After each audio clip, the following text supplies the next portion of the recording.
Quanta luz nesse ambiente descendo sobre nós, vibrando em nossa mente. Quanta luz, quando assim em prece, como a alma cresce aos olhos de Jesus. Quanta luz, pois em oração a voz do Mestre fala ao nosso coração. Quanta luz descendo sobre nós. Quanta luz, quanta luz. Viva Jesus, viva! Bom dia a todos, feliz segunda-feira, feliz início de semana. Obrigado, Pai, nós te agradecemos por mais um dia de vida encarnados, mais uma oportunidade que temos de fazer diferente, de pensar diferente, de sentir diferente. Aos irmãos de luz nós agradecemos toda a inspiração, todo o acolhimento, todo o apoio e todo o direcionamento ao que é bom, ao que é do bem. Sendo assim, a gente pede encarecidamente, irmãos, por favor, abençoem esta água que deixamos preparada, a fim de que ela possa ser fluidificada e transformar-se em um bálsamo para o nosso corpo, perispírito e para a nossa alma, atuando em cada célula, cada átomo, cada chakra, enfim, de que a gente possa alcançar uma sintonia maior com vocês e que possamos absorver as lições de hoje e guardá-las com amor em nosso peito, em nossa mente, transformando-as em ações bonitas. Porque de nada adianta o estudo se não existir a prática, que a gente consiga colocar em prática tudo o que a gente refletiu. Pai amado, fazei de nós cada vez mais e melhor ferramentas tuas a serviço do amor, da verdade, da justiça, da bondade, da alegria e da caridade. Amém. Abertura aleatória do Evangelho segundo o Espiritismo, por Allan Kardec. Não devemos pensar que todo sofrimento suportado nesta vida seja devido a erros cometidos no passado. Na maioria das vezes são provas escolhidas pelo próprio Espírito, com a finalidade de concluir sua depuração e apressar o seu progresso. Assim, a expiação é uma situação imposta ao Espírito visando o seu aperfeiçoamento, através de reencarnações sofridas, onde ele resgata os erros que cometeu em existências anteriores. Essas reencarnações, com sofrimento, sempre servem de prova e muitas vezes provocam desespero e revolta, pois o espírito sofre queixando-se. Já a prova nem sempre é uma expiação. Na maioria das vezes, é uma missão marcada pelo sofrimento, que o espírito solicita antes de reencarnar, visando acelerar o seu aperfeiçoamento. Nesse caso, o espírito sofre sem queixas, o que já é um sinal de progresso. Contudo, provas e expiações são sempre sinais de uma relativa inferioridade do espírito, pois o que é perfeito não precisa mais ser provado. Um espírito que já possua um certo grau de elevação e quer avançar ainda mais, pode solicitar uma missão, uma tarefa a cumprir. E quanto mais difícil tiver sido o trabalho para realizá-la, maior será a sua recompensa. Assim são as pessoas com tendências naturalmente boas, de alma elevada, de sentimentos nobres que parecem nada haver trazido de mal de suas existências anteriores e que sofrem com resignação cristã as maiores dores. Elas só pedem a Deus coragem para suportar as provas sem reclamar.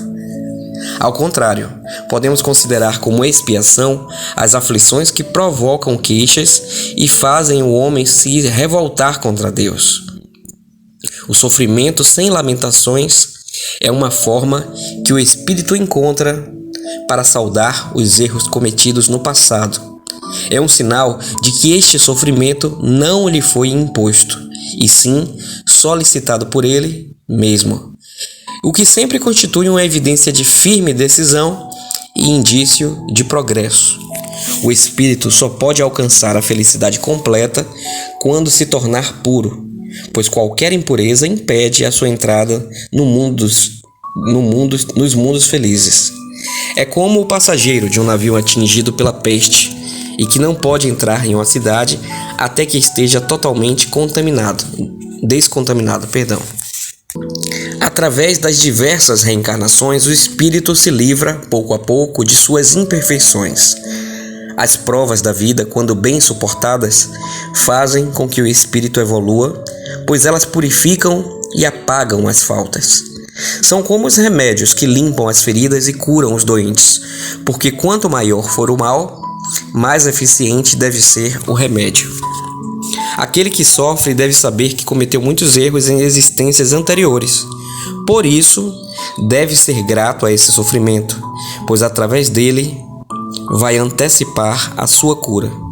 Aceitar o sofrimento de maneira resignada, sem lamentações, é sempre proveitoso para o desenvolvimento do espírito. Caso contrário, terá que reencarnar para recomeçar tudo novamente, tantas vezes quanto forem necessárias. Bom, meus irmãos, já caiu recentemente uma passagem similar a essa, nos lembrando da importância da resiliência, né? E da resignação, de nós aceitarmos sem nos queixar, sem reclamar o tempo todo das dificuldades que surgem em nossa vida, pois elas são importantes para a nossa evolução, muito mais importantes do que os momentos de alegria e de felicidade, pois já sabemos que a felicidade real nem é deste mundo. O que a gente experimenta aqui de alegrias é só um pedacinho do que a gente vivenciará do lado de lá, à medida em que a gente for evoluindo. Portanto, que a gente tenha esse entendimento de que tudo que a gente passa de difícil, ou é porque a gente está expiando, né? Expiação é o pagamento do que a gente fez de ruim a nós mesmos ou aos outros, ou como provas, situações que foram pedidas por nós para que a gente possa evoluir um pouco mais nessa encarnação. Então, se as coisas de ruim que nos acontecem, ou é porque a gente precisa passar por elas em detrimento de coisas ruins que a gente já fez, ou então é por conta de pedidos que a gente fez antes de reencarnar para passar por isso, nós não devemos nos revoltar quando estamos vivenciando essas dificuldades. É fácil? Claro que não. Mas está aí o exercício da nossa fé. É a fé que vai dar essa coragem, essa força, essa resiliência para a gente entender e aceitar as coisas que a gente passa. E lá na frente, no futuro, a gente ainda agradece a espiritualidade com a certeza de que foram presentes essas provações, porque foram elas que fizeram a gente estar onde a gente está hoje, e serão as próximas que farão a gente estar onde a gente estará amanhã. Então a prova de hoje, a lição de casa é: como é que nós estamos reagindo às dificuldades que surgem em nossas vidas? Continuamos reclamando? Continuamos xingando os céus? Continuamos murmurando queixas sobre o que nos acontece? Ou a gente já consegue um pouco mais respirar fundo, olhar para o céu e pedir: Pai, me dá força e coragem, disposição para enfrentar esses desafios porque não estão fáceis. Mas eu confio em Ti, Pai, e sei que se eu estou vivendo isso é porque eu preciso passar. Então que eu tenha força para atravessar esse caminho de provas e expiações. Pai nosso que estais nos céus, santificado seja o vosso nome. Venha a nós, ao vosso reino, e seja feita a vossa vontade, assim na terra como é no céu. O pão nosso de cada dia nos dai hoje, Pai, e perdoa nossas ofensas, como nós perdoamos quem tem nos ofendido. Não nos deixe cair em novas tentações e nos livra, por favor, de todos os males, pois sabemos que é Teu o poder e a glória para todo o sempre. Que assim seja.